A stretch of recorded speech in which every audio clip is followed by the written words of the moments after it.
नमस्कार साथियों, स्वागत है आपका BHUB हिस्ट्री चैनल में। तो हम लोग सूरदास जी से संबंधित महत्वपूर्ण प्रश्न देख रहे थे। कबीरदास जी को हमने पढ़ लिया है और सूरदास जी से संबंधित भी कुछ प्रश्नों को और उनसे संबंधित व्याख्याओं को देख लिया है। तो आइए आज देखते हैं, दूसरा प्रश्न देखते हैं। दूसरा प्रश्न है सूरदास जी के वात्सल्य वर्णन। ठीक है, तो देखिए ये सारे जितने भी प्रश्न मैंने लिखे हैं इसमें से कुछ सिमिलर भी हैं। ठीक है, तो इसीलिए मैं उसी हिसाब से करा रहा हूँ। जैसे पहला और दूसरा क्वेश्चन एक ही जैसे होगा, एक ही जैसे नहीं मतलब उसी के दो पक्ष हैं। ठीक है, भाव पक्ष और शिल्प पक्ष मैंने दोनों पढ़ाए हैं। जब शिल्प पक्ष पूछेगा तो आप लोग शिल्प पक्ष का बता दीजिएगा। तो आज तीसरा प्रश्न देखते हैं। सूर ही वात्सल्य है और वात्सल्य ही सूर है। उपरोक्त कथन के आधार पर सूर के वात्सल्य वर्णन की विवेचना कीजिए। ठीक है, तो ये प्रश्न काफ़ी ज़्यादा महत्वपूर्ण है। ठीक है, हर बार पूछा जाता है और लगभग 80% चांस है कि यही प्रश्न आपकी परीक्षा में पूछा जाएगा। तो पांचवा प्रश्न भी देखेंगे। पठित पदों के आधार पर सूरदास के वात्सल्य वर्णन की विवेचना कीजिए। किसी भी प्रकार से आ सकता है, तो मैं आपको एकदम विस्तार से इसमें बताता हूँ। आप लोग वीडियोस को पूरा देखिए और लाइक कीजिए और अपने दोस्तों के साथ शेयर कीजिए। तो आइए प्रारंभ करते हैं। जब पठित पदों के आधार पर अगर पूछेगा, वैसे पूछना तो नहीं चाहिए क्योंकि पठित में आप में केवल एक ही पद है वात्सल्य वर्णन पे। ठीक है, तो वही है, यही पूछेंगे कि सूरदास के वात्सल्य वर्णन की विवेचना कीजिए। तो प्रारंभ करते हैं। वात्सल्य भावना प्रेम का वह स्वरूप है जिसमें किसी उम्र में छोटे व्यक्ति या शिशु के प्रति निश्चल एवं निष्कपट प्रेम की भावना रहती है, जिसको देखकर हमारा हृदय रूपी समुद्र प्रेम रूपी तरंगों से आह्लादित हो उठता है। प्रेम की निर्मल एवं पवित्र स्थिति वात्सल्य ही है, जिसके अंतर्गत सहज सुकुमार बालक की चेष्टाओं, क्रीड़ाओं एवं उटपटांग कार्यों की प्रधानता होती है। सूरदास ने अपने काव्य में इस वात्सल्य भाव का वर्णन अत्यंत मार्मिक एवं सजीव रूप में किया है। सूरदास वात्सल्य क्षेत्र के सम्राट हैं। उनके बाल चित्रण में छोटी से छोटी बात भी नहीं छूटी है। उन्होंने कृष्ण की बाल सुलभ चेष्टाओं का सूक्ष्म अतिसूक्ष्म निरीक्षण किया है। श्रृंगार वर्णन की भांति उनका वात्सल्य वर्णन भी सांगोपांग है।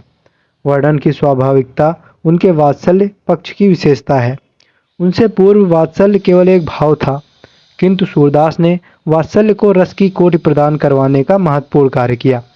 ठीक है, तो यहाँ तक तो हम लोग भूमिका के तौर पे लिख देंगे। फिर सूर के संयोग वात्सल्य के प्रमुख अंग निम्नलिखित हैं। ठीक है, पहला तो रूप वर्णन, संस्कारों का वर्णन, क्रीड़ा चेष्टा मुद्राओं का वर्णन, मात्र हृदय का प्रकाशन, बाल स्वभाव का वर्णन। ठीक है, तो ये सभी प्रसंग हैं जो कि सूरदास जी ने अपने काव्य में मुखरित किए हैं।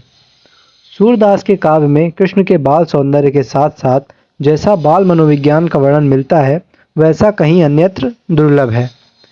सूर ने बाल वृत्तियों का निरूपण, बालक की चेष्टाएं, माँ की पुत्र के प्रति वात्सल्य आदि का मर्म स्पर्शी एवं मनोहारी चित्रण अपने काव्य में किया है। बालक कृष्ण की लीलाओं का उन्होंने ऐसा कलापूर्ण चित्रण किया है कि उसे पढ़कर सहृदय पाठक झूम उठता है। सूरसागर में लगभग 700 पद इसी संदर्भ में रचे गए हैं।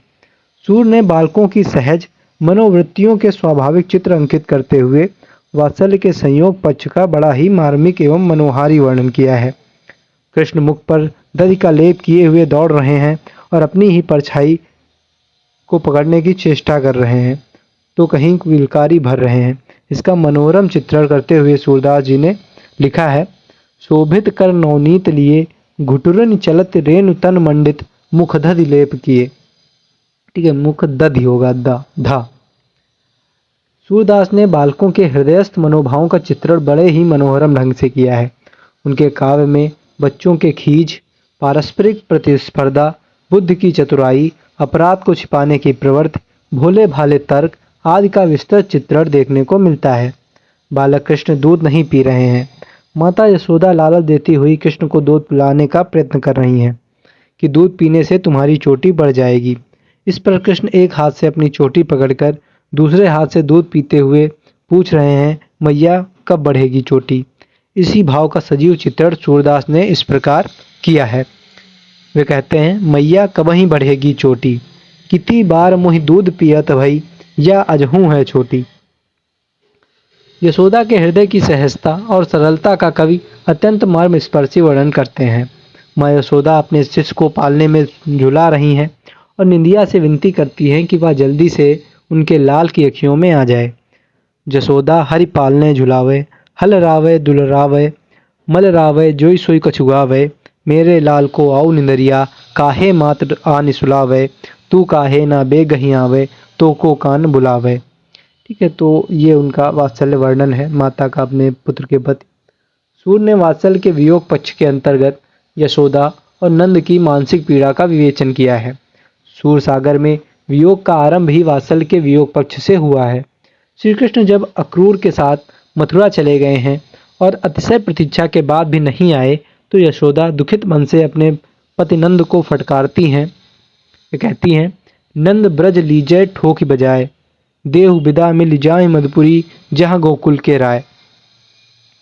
मात्र हृदय का प्रकाशन सूर ने जिस तन्मयता से किया है वह विस्मित कर देने वाली है। आलोचक मानते हैं कि सूर स्वयं यशोदा बनकर मात्र हृदय का प्रकाशन कर रहे हैं। आचार्य शुक्ल कहते हैं, ऐसा लगता है कि यशोदा यशोदा ना रही मानो सूर हो गई और सूर सूर ना रहे यशोदा हो गए। आचार्य द्विवेदी भी सूर के इस गुण पर मोहित होकर कहते हैं कि हम बाल लीला से भी बढ़कर जो गुण सूरदास में पाते हैं वह है उनका मात्र हृदय चित्रण। माता के कोमल हृदय में बैठने की अद्भुत शक्ति है इस संदेह में। ठीक है, तो ये आचार्य द्विवेदी, हजारी प्रसाद द्विवेदी जी कहते हैं। यदि वात्सल्य की दृष्टि से सूर की तुलना अन्य कवियों से करें तो हम पाते हैं कि वात्सल्य भाव पर बहुत कम कवियों ने ही लिखा है।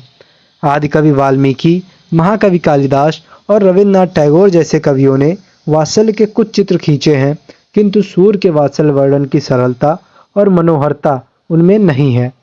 अंग्रेजी साहित्य में वर्ड्सवर्थ और लोंगफेलो को छोड़ दें तो वात्सल्य के चित्र अत्यंत विरल हैं। वात्सल्य के क्षेत्र में सूर की थोड़ी बहुत तुलना तुलसी से ही हो सकती है, जिन्होंने रामचरितमानस और कवितावली में राम के बाल्यपन का वर्णन किया है। किंतु सच यह है कि अन्य क्षेत्रों में तुलसी चाहे सूर से कहीं आगे हों, वात्सल्य में वे सूर के सामने नहीं ठहरते हैं। तो अंत में ऐसे तुलना करके हम लोग उपसंहार लिख देंगे, निष्कर्ष लिख देंगे। तो ये आपका उत्तर कंप्लीट हो जाएगा। अब जो 3-4 प्रश्न बचे हैं वो भी मैं जल्द ही करा दूंगा। उसके बाद फिर हम लोग तुलसीदास और मीराबाई को भी जल्दी ही पढ़ लेंगे। और इस संडे को हम लोग वन लाइनर जो 1 नंबर में आप में अंक पूछे जा सकते हैं उनको अच्छे से करेंगे और वो कबीरदास और सूरदास पर ही आधारित होंगे। तो आप लोग अच्छे से पढ़ के आइएगा। धन्यवाद।